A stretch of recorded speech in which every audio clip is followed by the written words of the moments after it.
We're in a series called The Heart of Jesus.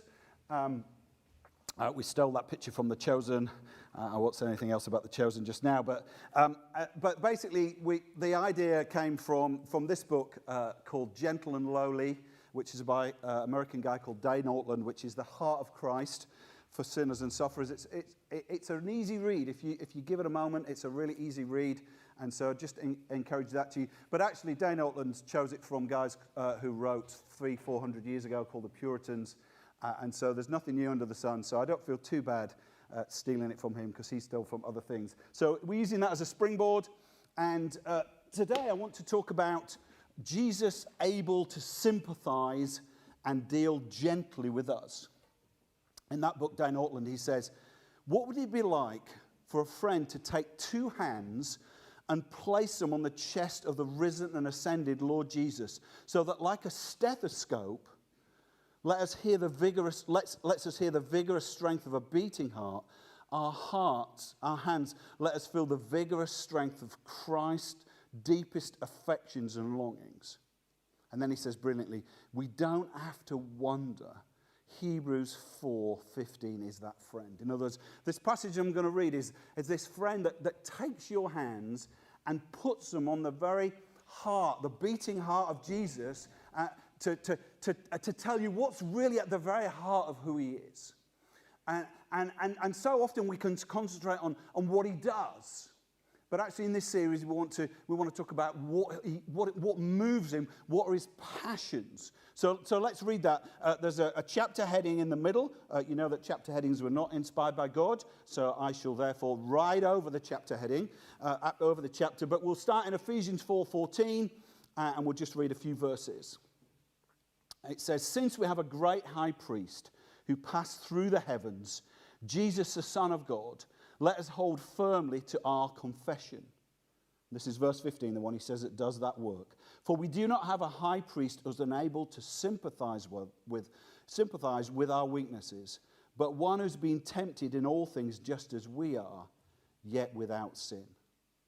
Let us approach the throne of grace with boldness, so we may receive mercy and find grace for help in our time of need.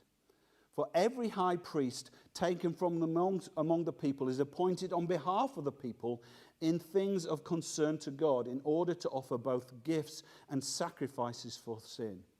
He is able to deal gently with the ignorant and wayward, since he himself is clothed with weakness. If you go back to that picture that we had at the beginning, what does that make you think about Jesus? I guess it's a rhetorical question. You're all thinking, are we supposed to answer? But what does it make you think about Jesus when you see him, the actor there portrayed as Jesus on your left, hugging the actor portraying Peter on your right? What does it make you think of Jesus? If you've watched The Chosen, what does it make you think of Jesus? I know what it makes me think is, isn't he lovely? Isn't he amazing? I had dinner with my sister, and she says, I've been watching The Chosen. She says, doesn't it make you love him? Don't you make you think, Jesus, you're so wonderful. You're so amazing. You feel drawn to him. You think, I wish I was Peter, who had his arms around me and hugging me and saying, Howard, I'm for you. We talked a few weeks ago about how he's so approachable and so tender in his heart towards you. And we can kind of get that. Now close your eyes with me.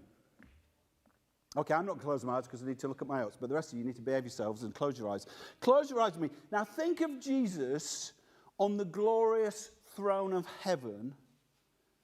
How do you feel about him? How does he feel about you? Does it feel the same? Or does he seem now so high, so lofty, so holy, that actually he's got a different heart and attitude towards you? You can open your eyes. If your answer was no, I've got the same Jesus there as the one on the throne, then you're probably doing really well, but theologically. But for most of us, we tend to think Jesus, the kind of friendly, huggy Jesus, yeah, I can get that. But the Jesus on the throne of the universe, the Jesus who's the judge of all the earth, he's definitely not going to feel that warm and tender towards me. I mean, did anybody think that? No, you're all incredibly full of grace. You understand the grace of God. But I often feel that. I often say to Steve Motors in my 3, I struggle to think God really loves me. I mean, I kind of read the Bible and think, oh, Jesus, I love you. And then when I think of him on his mighty throne, I think, oh, he knows what I'm like. Surely he's going to be a little bit frustrated and a little bit ticked off with me. But actually, these verses in Hebrews say that Jesus, the ascended, glorified, holy, perfect, glorious one, his heart still flows with and able to sympathize with our weaknesses and embraces sinners and sufferers like you. And he does so gently and tenderly. Now, at that point, you should go, wow. Thank you. I don't know who said wow, but I love you for saying it. You should think, wow. So let's break it down a little bit. That's where we're going today. Let's break it down. So first point, Jesus, the great high priest. We're not going to rip a load on this. There's so much. The whole book of Hebrews is about Jesus, high priest. So I'm not going to try and preach the whole book of Hebrews for you. But basically, the king in Israel represented God's authority over the people. The king represented God's authority over the people. But the priest represented the people to God. The king represents the authority of God to people, but the priest represents the people to God. Hebrews 5:1 in our verse says, every priest is taken from among the people, is appointed on behalf of the people in order to bring gifts and sacrifice for sin. We'll talk about that at the end. But in one sense, we need to understand that Jesus is one of us. He's one of the people. He doesn't stand above the people like a king. He stands alongside the people. He stands as one of us. I mean, high priests, if you read in the Bible, the high priests in Israel kind of tended to lord it over the people. They standed different from the people. They're not one of the people. They led us, those above the people. But actually, the high priests were to be one of the people. I always say about my leadership, guys, it's really great in this church that we're not following me, that we're following Jesus. I try not to stand above you. And I think, we don't want a leadership culture. We don't want a church culture where we build this hierarchy and I'm seen as some kind of priest. No, I'm just alongside you. I need Jesus' love and grace just like all of you. But yet the priest was one to stand alongside us. C.H. Spurgeon, the great Victorian preacher, says, people might admire a king or general of iron resolve in times of war, but who could bear an iron priest in moments of trouble? I've changed the language slightly. It says, a thick skin might be a good defense for a leader, but we long for a brother with a soft heart for comfort in suffering, a friend sharing weaknesses like our own. Who wants to come to a high priest who's hard and harsh and say, you should have done better, you should have tried harder, you should have kept the rules. Now you want a high priest who says, I know what it's like. I've walked your way. I know the struggle. I know how hard it is to live in this broken world. And in Jesus, we have that one. Jesus, our great high priest who passed through the heavens. That means he descended from the heavens, passing through the heavens to take on human flesh, He took on our weakness and our frailty to become one of us. The Bible talks about there's a friend who's closer than a brother. That's him. He took on flesh. He shares our flesh. He shares our flesh to offer himself as a sacrifice.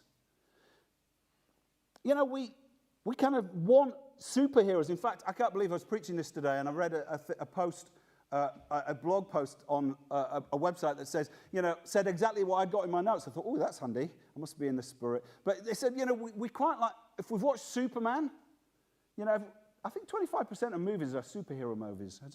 Does anyone into them, or are you thinking, thanks, Rico, for nodding? Everyone else is like, what are you talking about? No, superheroes. You know the Marvel superheroes.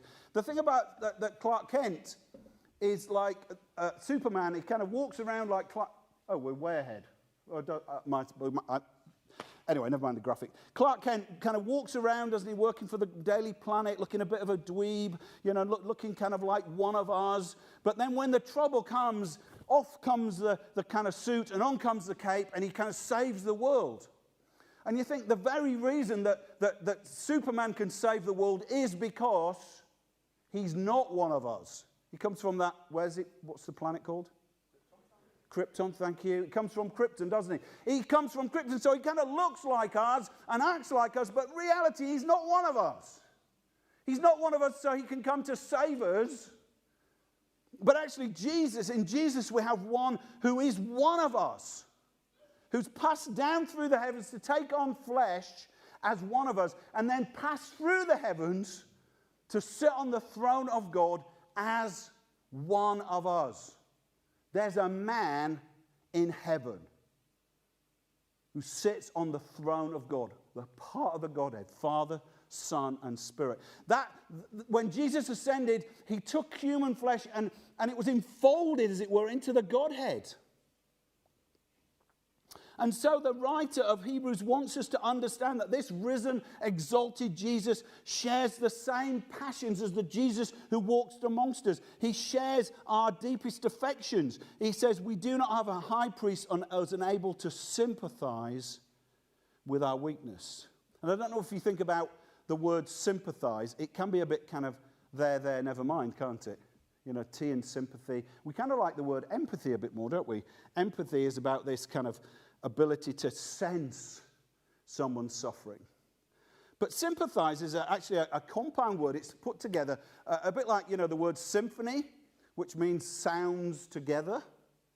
Symbiosis, biologists, it means, life shared together.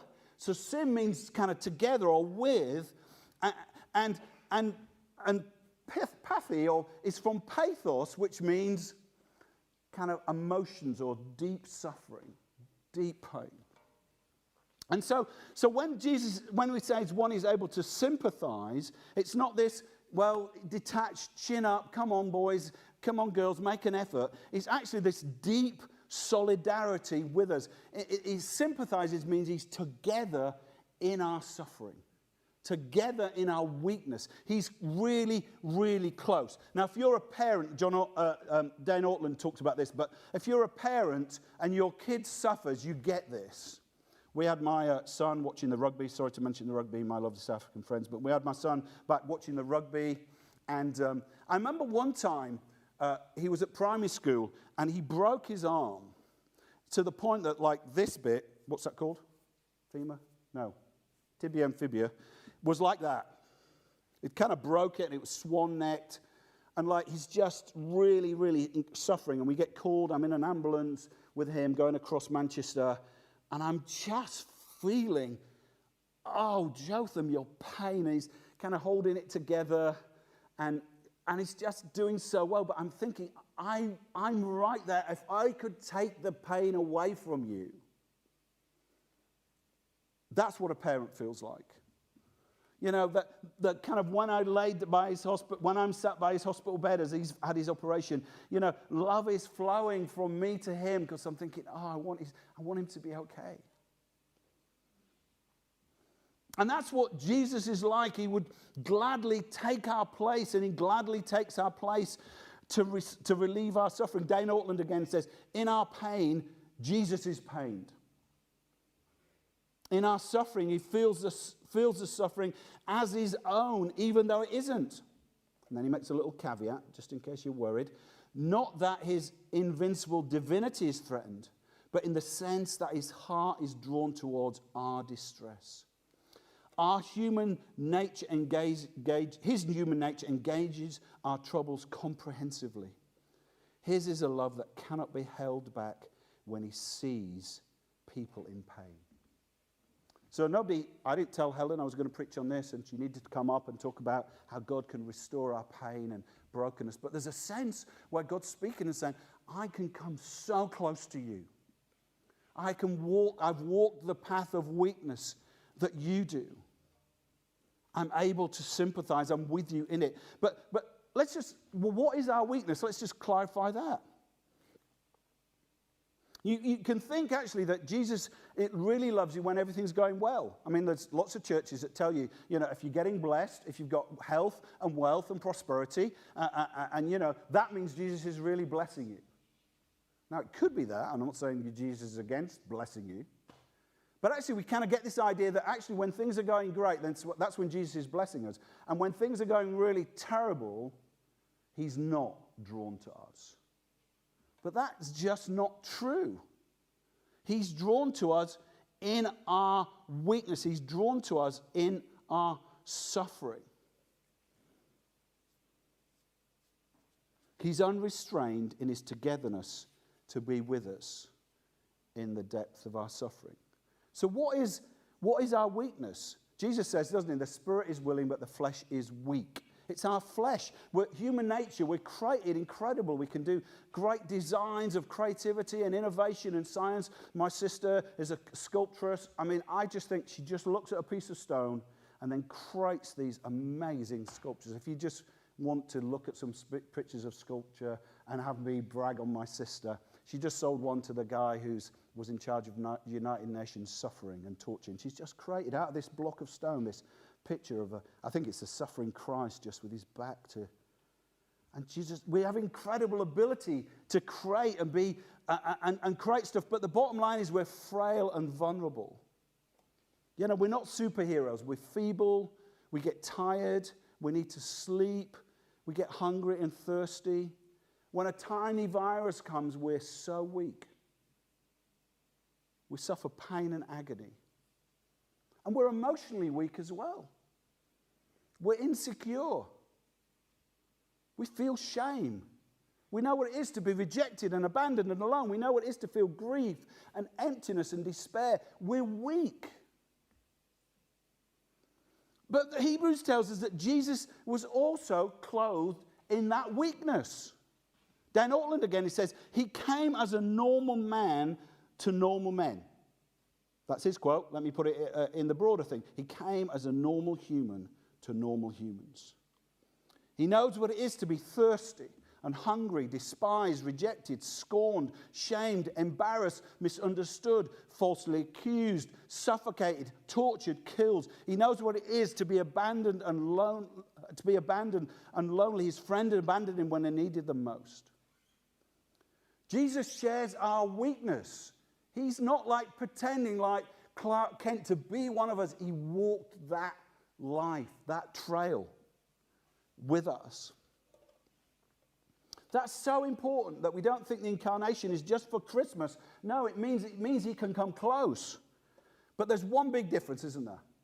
There's one big difference, is that our weakness is made worse by our sin. Our frailty is made worse by our sin, but yet Jesus didn't share that. He was without sin. He says we have one who's tempted in all things just as we are, yet without sin. I think the biggest lie of sin is that actually that even in our weakness that we can create this perfect world, that you can create this world for yourself, this wonderful world of happiness and life and goodness, that you can just create it for yourself. Now, human strength could potentially do that, but sin makes that impossible. We cannot create a perfect world, a perfect society, without victims of prejudice or injustice. We can't do that. The dream that we can craft this perfect utopia in our own weakness and sinfulness is just a lie. Disney movies. I don't know. I used to watch Disney movies when my kids were young. I don't know if you've happened to watch a Disney movie recently, but the whole idea of a Disney movie is that if you dream enough, if you believe enough, if you find yourself enough, you can be free. You can be that princess. You can be wonderful. And it's just not true. Because actually, however hard you're trying, you cannot make yourself good enough. We're crippled by sin. We're unable to lift ourselves to be the people we want to be. We're unable to resist the whisper of temptation. We're unable to lift ourselves out of sickness and death and sin's curse. And when the passage says, that he's able to deal gently with the ignorant and wayward, he's saying that's everyone. It's not like there's this category that Jesus is able to deal gently with the ignorant and wayward, and that's just those people, stupid and wayward. Jesus deals gently with them, but the rest of us he deals harsh with. No, ignorant and wayward basically is everyone. People who sin unknowingly, ignorantly. We don't even know we're sinning, we just do it by habit, by birth, by choice. Where we sin willfully, waywardly, we decide to do it. So in every category of humanity, Jesus is able to connect with us.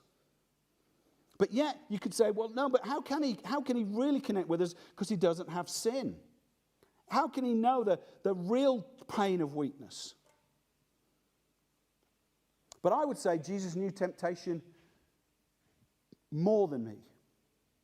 I face temptations. You face temptations. What temptations you face, I don't know. But Jesus felt temptations.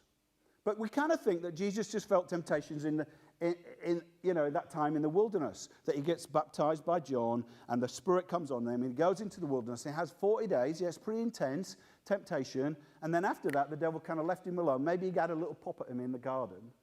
And the rest of the time, he wasn't having a go at him.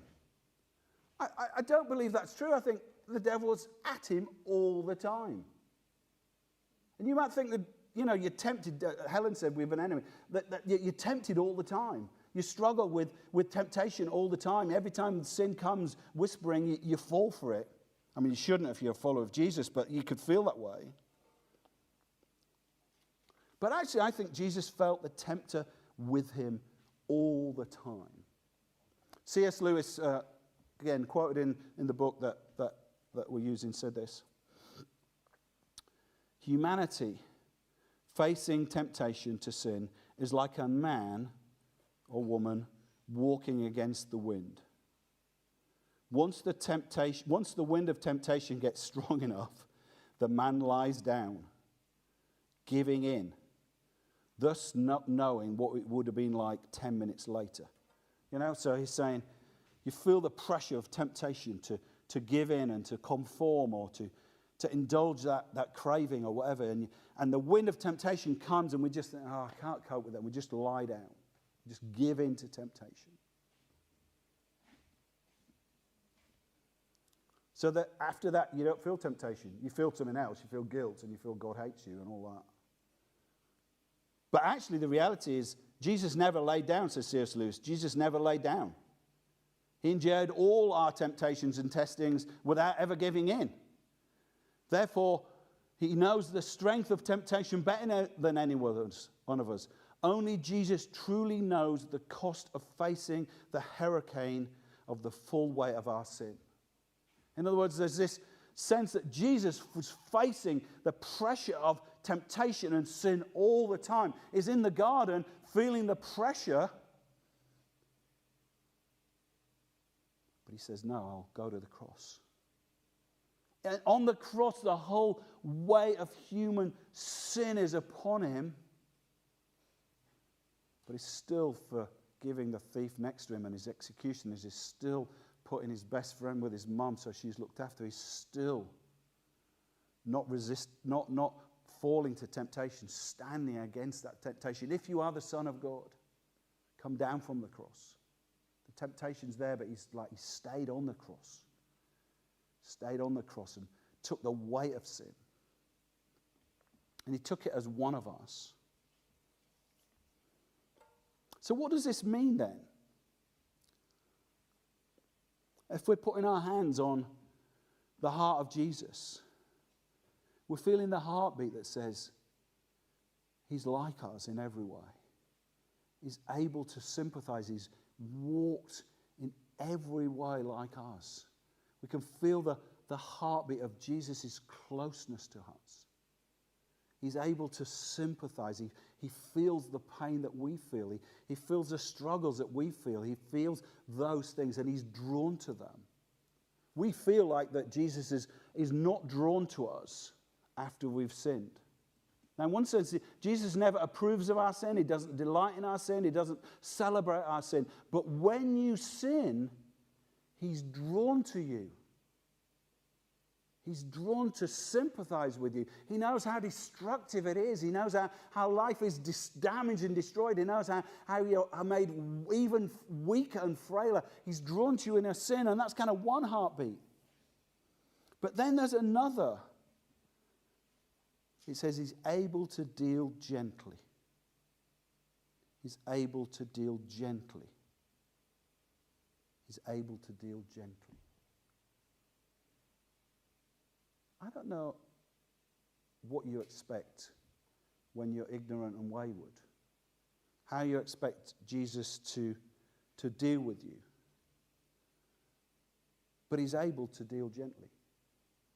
Our culture thinks that God is either Jesus is lovely and will just endorse any sins or actions that you do.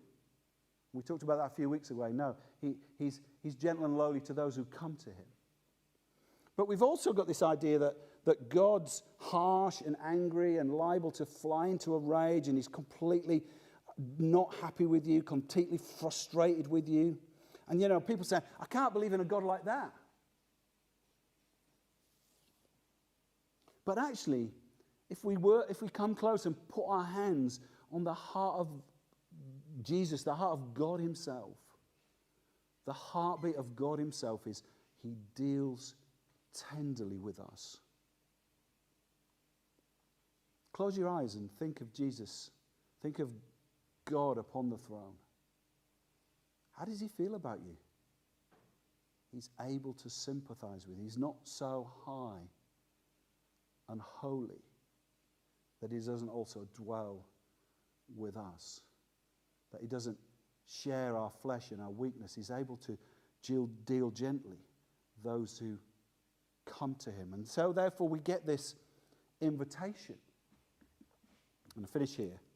The invitation is because Jesus is like this, because he's able to sympathize, because he deals with us gently and lowly. What's our attitude? What should we do?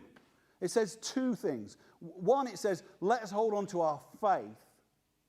The faith that says, I believe that Jesus is for me. He's for me in his grace. He's for me. He loves me. He's for me. Let's hold on to that confession that Jesus is our one. But also it says, let us approach the throne of grace with boldness. Let's approach the throne of grace with boldness. In other words, we're not supposed to come to the throne of Jesus, the throne of heaven, and say, oh, I'm so terrible, I'm so miserable, I'm so useless. I know you really don't want me, you really don't put up with me. I know. We're supposed to come boldly. We're supposed to come boldly as sons. Because we've got one who's made a way. He's made a way for us to approach the throne of God. There's a song we used to sing. We were going to sing it, but it's a bit too old for the band to learn, but I'll rip on it anyway. We used to sing this song when I was a kid. My mum used to do this kind of Bible class thing. You know what I mean, small group, but they called it a Bible class then. And I was about 7 or 8, and before I'd go to bed, so I'd be in my jammies, I'd have teeth done, come down, and she'd bring me into this room of all these scary adults. And she'd say, what hymn would you like? And I only knew one, and I'd say, can we sing And Can It Be by John Wesley? And my mum would bring on this big broad... Anyone, who's heard that song? Who's heard of that song? And Can It Be? I'm not going to sing it to you. I'm tempted. It says, and can it be that I should gain an interest in the Saviour's love? Died he for me who calls his power, etc. I wish I'd got it here. And it's saying, how can it be that God could love me? How can it be that God himself would die for me? It's a mystery. It's mystery of all. The immortal dies. Who can explore this strange design? How can we do that? How can God come through the heavens and take on our flesh and die as our great high priest, the sacrifice? How can he do that? It's a mystery. And then we should have sung it, shouldn't we? I should have insisted. And then there's a verse that says, and I can remember this, there's a verse that says, bold, oh, it's not there. I looked for a moment, I thought they found it and put it up, hallelujah.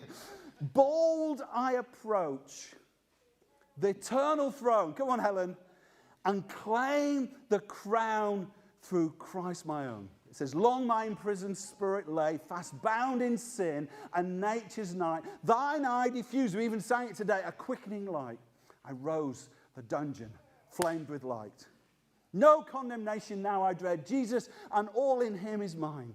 Alive in him, my living head, and clothed in righteousness divine. Bold I approach the eternal throne and claim the crown, not my own, claim the crown through Christ my own. So here I was, 7 years old, singing the gospel. And there's something in me that thought, that's so wonderful. It's almost so wonderful to be true. Even at 7 and 8, I knew I wasn't good enough. I couldn't make it. But we've got a high priest. For we do not have a high priest unable to sympathize with my weakness, with your weakness, but one who's tempted in every way, like us, yet without sin.